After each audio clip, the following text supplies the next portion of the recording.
This is Rolland Kerns interviewing Mr. Fischer Muldrow on August 4th, 1971 at Norman, Oklahoma. Mr. Muldrow is a long-time resident of Oklahoma. In fact, we'll just let him start out for himself and give us some of his reminiscences. Thank you, Mr. Kerns. We've been friends for many, many years, and I appreciate the opportunity of being interviewed by you in this fine work. Of course, as far as my background in Oklahoma is concerned, I was born here more than 70 years ago. My mother was born in Oklahoma, what is now Oklahoma, in 1876, and my grandfather, for whom I'm named, Osmond Fisher, came down the Trail of Tears in 1832 when he was 7 years old from Mississippi. So I do really feel that on my maternal side I have a great heritage of years spent in Oklahoma. My father came in 1891 with the United States Geological Survey, and he was a newcomer in the family, and we kind of looked upon him as Fishermen was more or less on the white side, while we were all Indians. I'm an eighth blood, Chickasaw and Choctaw, and Mrs. Muldrow, my wife, is an old-time resident to the Cherokee line. Her people hadn't come to Choctaw in 1835 and 6 and 7 with the Trail of Tears of the Cherokee. So consequently, my children are Chickasaw, Choctaw, and Cherokee, and I'm a little bit prejudiced as an Indian. My own immediate family, so that I feel that I'm a full-blood, although I'm only an eighth. I remember seeing a show long ago when the statement was made that John Ross was an eighth blood and talked like a full-blood, and one of the other Cherokees was a full-blood and talked like an eighth blood. So perhaps I am an eighth blood who thinks like a child, like a full-blood.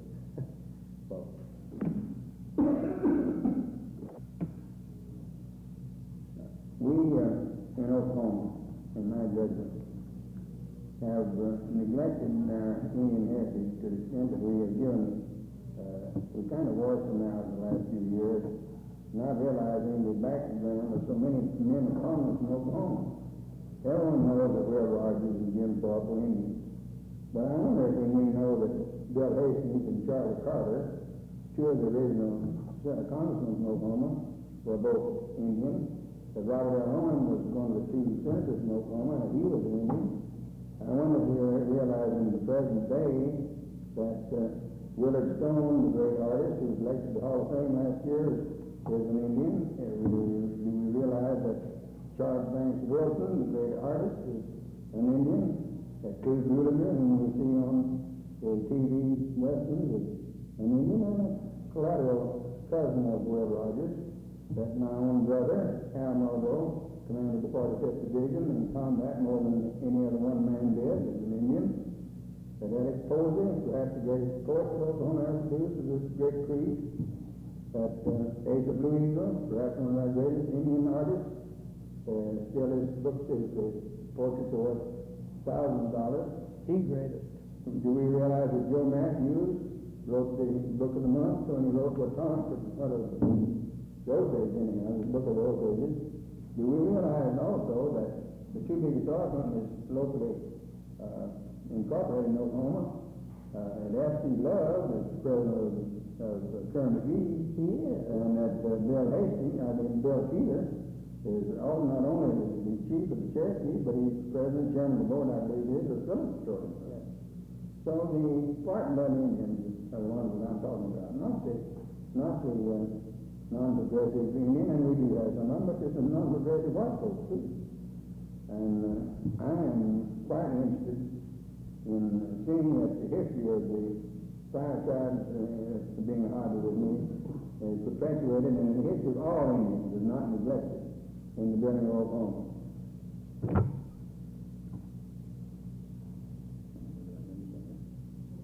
I remember as a young man hearing the great newspaper man, the great publisher, the great editorialist, Luther Harrison, when he made a speech over on the Chamber of Commerce, and he taught me, although he was entirely Caucasian, he made a statement that I remember. He said that at statehood, the two territories combined to make the state of Oklahoma, that the attitude of the white people being of our father's band, said to themselves, well, when we get a partnership with these Indians from over in eastern Oklahoma, we'll take them over and run the state through the south. And then he sort of came to the fact that at that time, and I believe to the present moment, there has never yet been a man elected governor of Oklahoma who lives west of the San Fe Railroad, which runs north and south across this state. Of course, there are one or two of them that live on the railroad, on the town, and they never lived on the west side of the town, east. But generally speaking, there's never been a man elected governor of Oklahoma who did not live in what was originally the eastern Indian territory side of this state. I'm sure you are acquainted with Herbert Rolland, who is also part Indian. He was born at Weber's Falls, as was my wife, in Indian Territory. Fischer, I think it might be interesting for you to go back over your career, starting as early as you wish, and as you go through the various phases of your life and career, to comment and make little descriptions and incidents that may have occurred that were interesting to you, and I'm sure would be interesting to your hearers. Well, I appreciate your suggestion. I hope I haven't driven my hobby of the tribes in particular into the ground, but I do think that they have been neglected. So, but with the passage, and I'll try to get into another ground. I used to hear a story that my life has been like an open book without plot or theme. I was born in Fisher, of course, in 1900, and a lot of my boy and girl friends grew up there, and in 1912 or 13, my father moved all of us to Norman, being 5 children in the family, and I being the oldest, to avail himself of the resources of the university and the opportunity to get an education. All of the family was forced to pass me in their attainment. And I'm just an older brother, very proud of the younger ones in the family. So when I came to university, this may be an interesting thing to you, Rolland. The first football game ever broadcast from the University of Oklahoma, I broadcast. I did it accidentally, and I had never seen a broadcast equipment. But the young man who was in the school of journalism and the WNAD decided they'd broadcast a football game, and I was not in school, I was out of school, but I was very close to the situation that Ad Lindsay was coaching.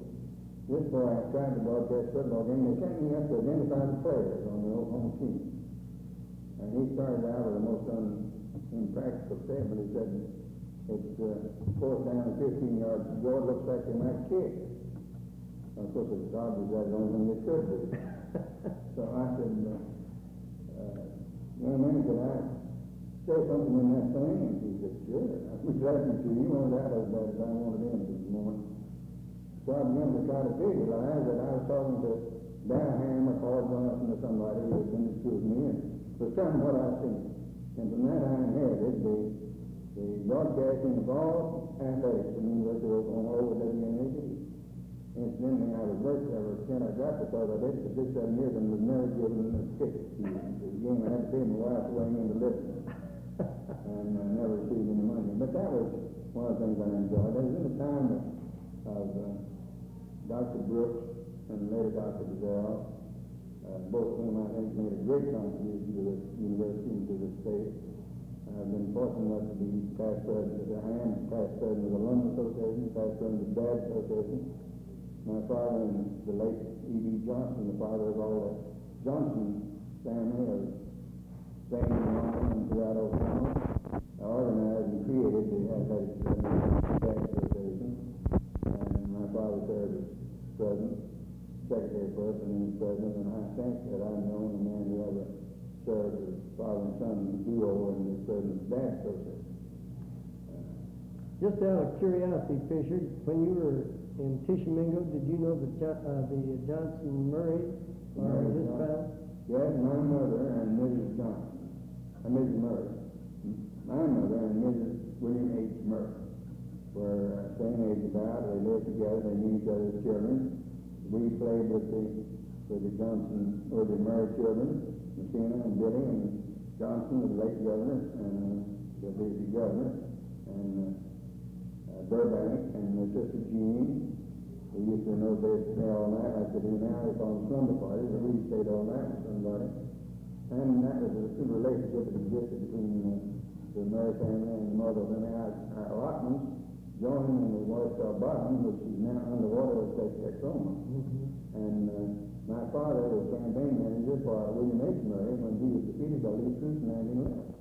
So we had a fine relationship with the Murray family, although it didn't extend in later years into political beliefs. My father and Bill Murray. It's been suggested here by Mr. Kerns that perhaps it might be interesting if I reflect on his family's connection with the institution of masonry in Oklahoma.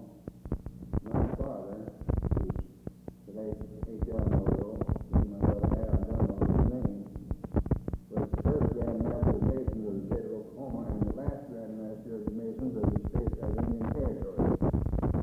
As a youth, a little boy, and a teen, I am delighted in going places with my father. As a consequence, while I was a teenage kid, I had some working knowledge of the outside influence and responsibilities of the institution of masonry. I remember as children, back in 1909, that there was no money available for secretaries. There was no way you could visit all the Masonic lodges in Oklahoma, which were in small towns except for rail, and a lot of them weren't on the railroad.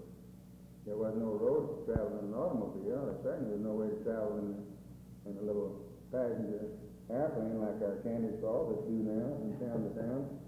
So my father very often would go to the railroad and hire a team, and I'd very often in the summertime go with him. The Grand Lodge of Masons was very active in civilizing, you'll say, the towns.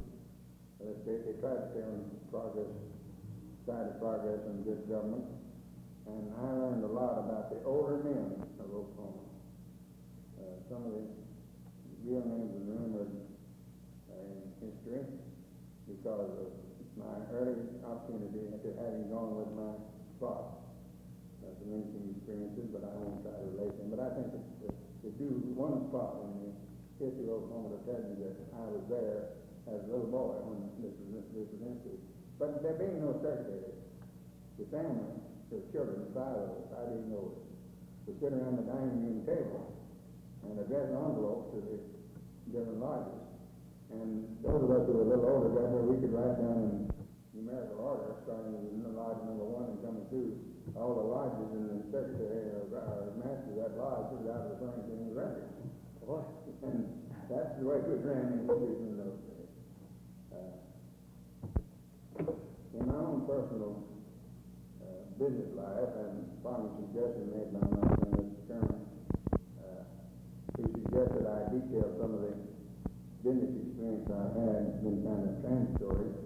I finished school, I started working in the Security National Bank in Norman, which my father was director. I believe that's the only reason I got the job. But I did work in that bank, and now when you look at the statements of all the banks in Norman, you're amazed because I remember definitely 14 general ledger in the Security National Bank in Norman when, for the first time in the history of Cleveland County, any bank, had $1 million on deposit. That was a highlight, and because Mr. Charlie Besson and Mr. Carter and others have a celebration to add $1 million on deposit.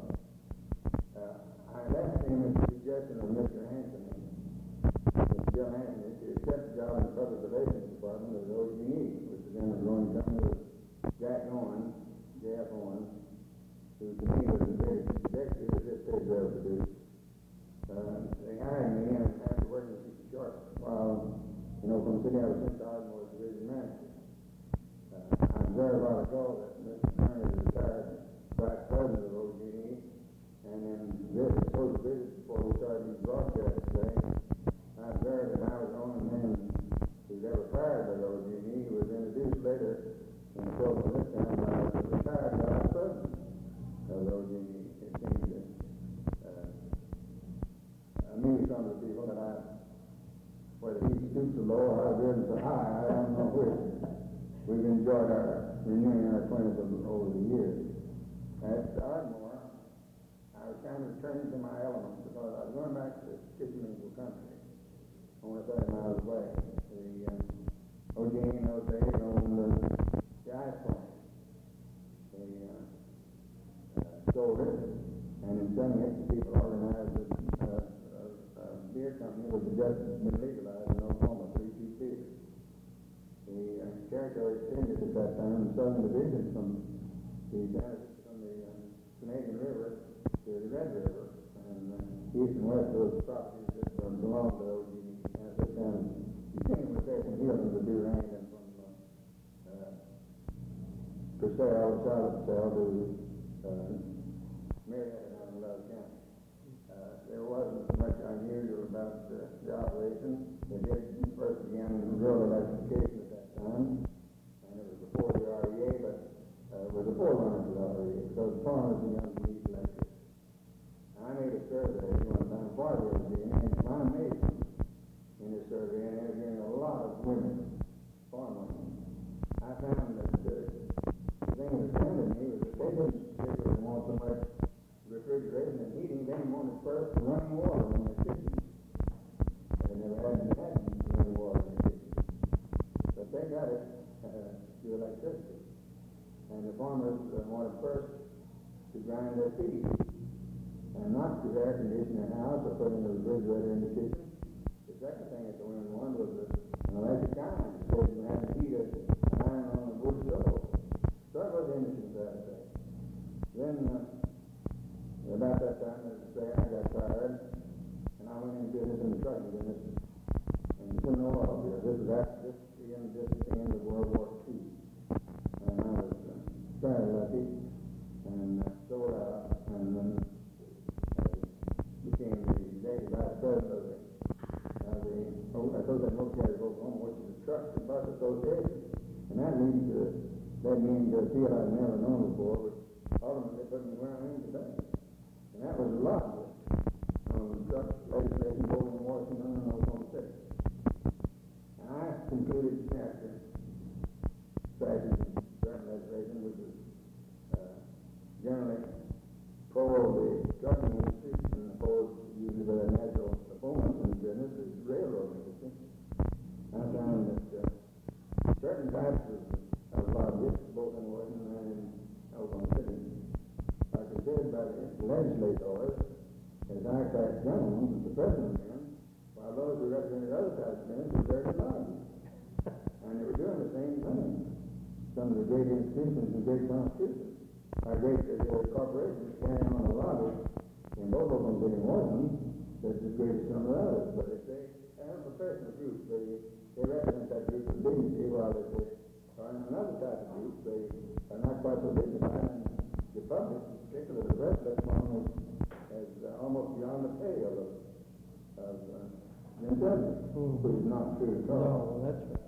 And that led, after my final retirement from the trucking industry, into my accepting position, employment for Tom Steed, the congressman of the 4th Congressman District, to open and manage his office in the 4th District.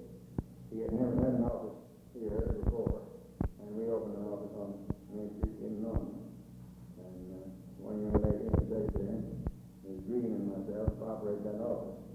The press got a hold of the story the other day, and it was carried pretty generally in the 4th District, saying that I was a dedicated man because they found out that my salary was $120 a month. And I thought my own setup and arrangements, considered the government, I could not take any more money. So Congressman Steed would have given me more, but perhaps I'm not worth over $140. How long has Tom Steed been in office, Fisher? Tom has been in Congress for 22 years. He's got it over time. This is an interesting experience for me. I hadn't talked about restraint. I'm old enough, and I hope young enough, but I don't have to restrain every thought I have. I'm like some of my other close friends. I was about exhausted my life, which I said was an open book without father seeing it, but if you want to hear some more, I'll be glad to talk about my grandchildren.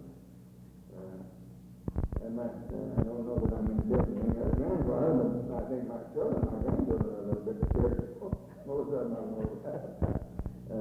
One of my grandchildren today is in Japan, so he's one of the Boy Scouts in this area.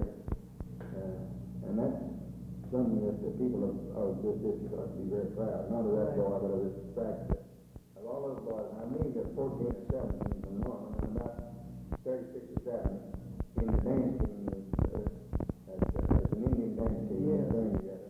So I noticed of it. Each one of those boys had to be an Eagle Scout before you qualified. Mm-hmm.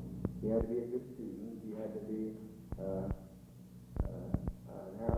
arrow holder, and he had to be in a garden company. How old is he?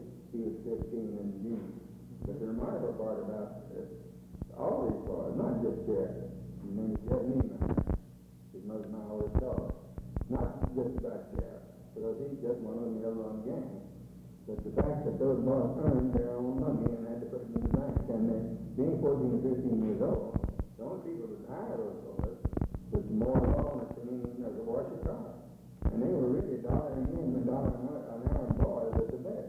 But if they'd been 16 years old, they'd have gotten $1 an hour job. Well, that's the finest experience they could possibly have and the best training. Each one of those little boys, I call them, they're young men, each one of those youngsters had on deposit in one of the banks in Norman $600 that he earned himself. I think that's marvelous. Now, that paid for their transportation and their upkeep while they were there.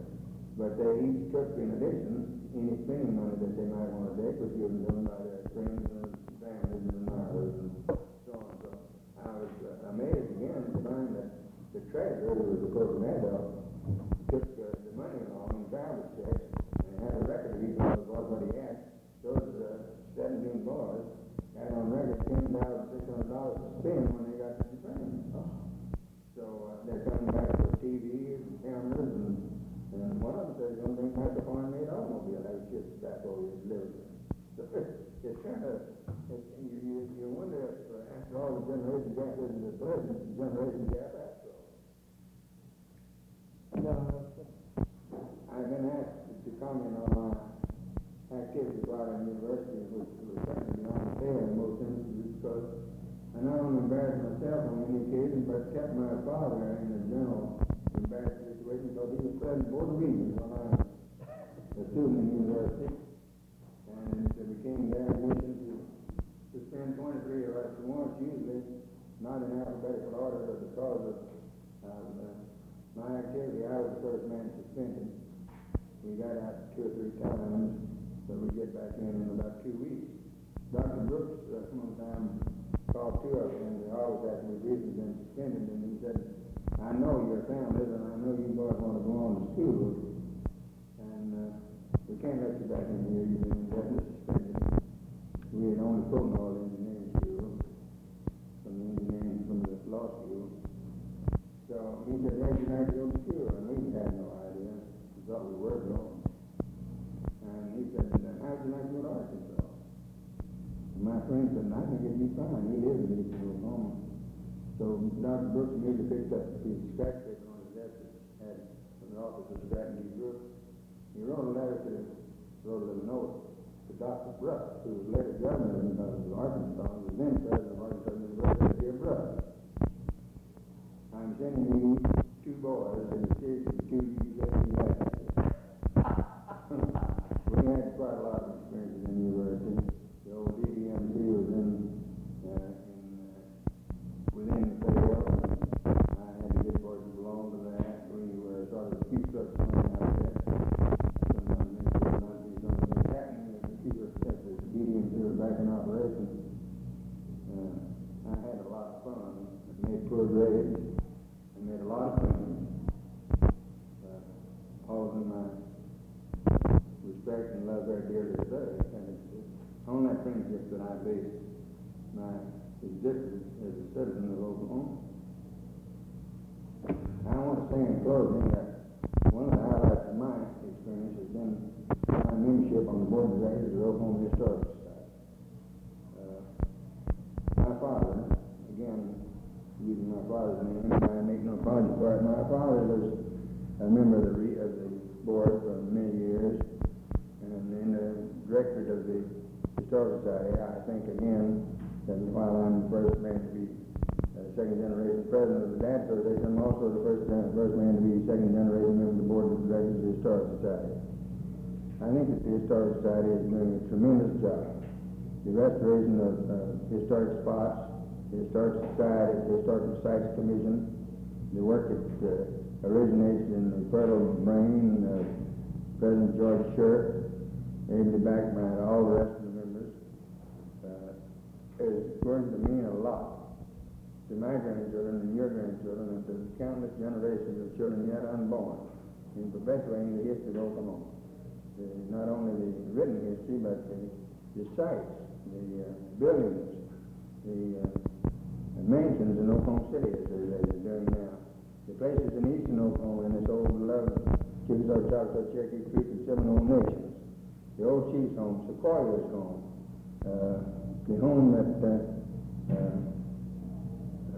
Sam Houston lived in when he lived among the Cherokees and was married to a Cherokee girl. Wigwam Neosho it was called. The sod house up in the western part of the state in the wheat belt, which is perhaps going to survive after all other sod houses are gone. The Murray Mansion, and that's not William H. Murray, but the Murray Mansion near Erin Springs, southwest of the Fall Valley, is a tremendous home that could be used very well in some of the southern cities as a showplace. All those sort of things. The old home of the LaFleur family and the old churches, the oldest building in Oklahoma, the old Presbyterian Church down east of Hugo, some 40 miles. There's so many things of that sort. Then we're restoring all the old forts, Fort Washita, Fort Towson, which will go right along with Fort Gibson when they're finished. There's a whole series of those forts built across the old Indian Territory from north to south, which really were designed by the Army to protect the farming element and the peaceful element of the five tribes from the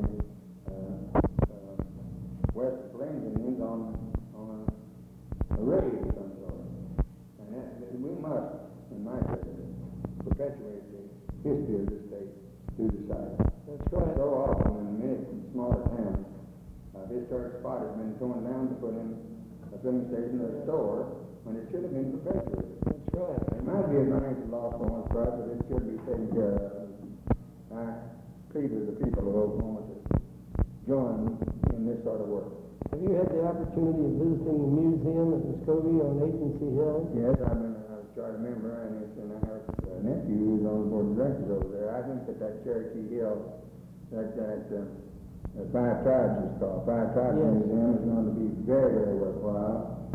My wife and I have selected a lot of books on the Oklahoma Press on the Five Tribes and sent to that library to offer speech. I think at the same time that the Museum of the Oklahoma Territory, which is being built now at Guthrie, which is originally the library at Guthrie, was provided to the Historical Society. Yes, I'm sure. That's right.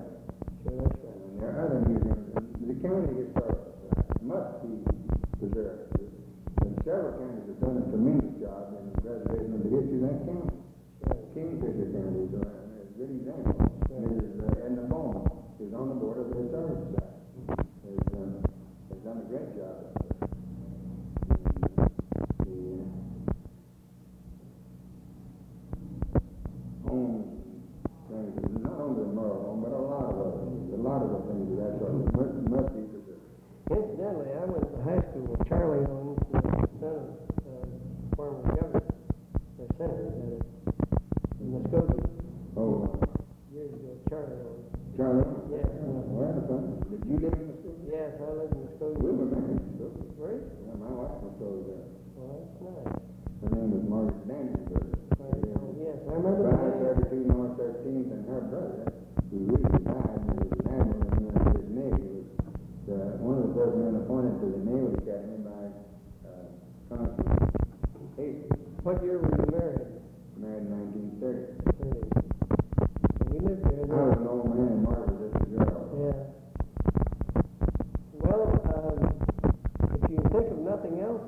Fisher.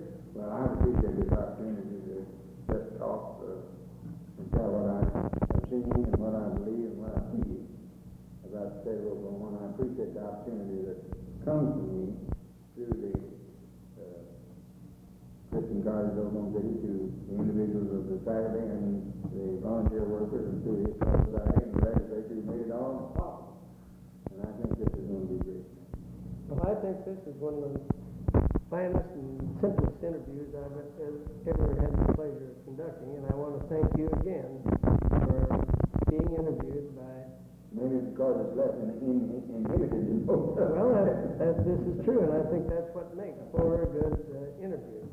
So with that, we will say this concludes the interview with Mr. Fischer Muldrow of Norman, Oklahoma, on August 4th, 1971.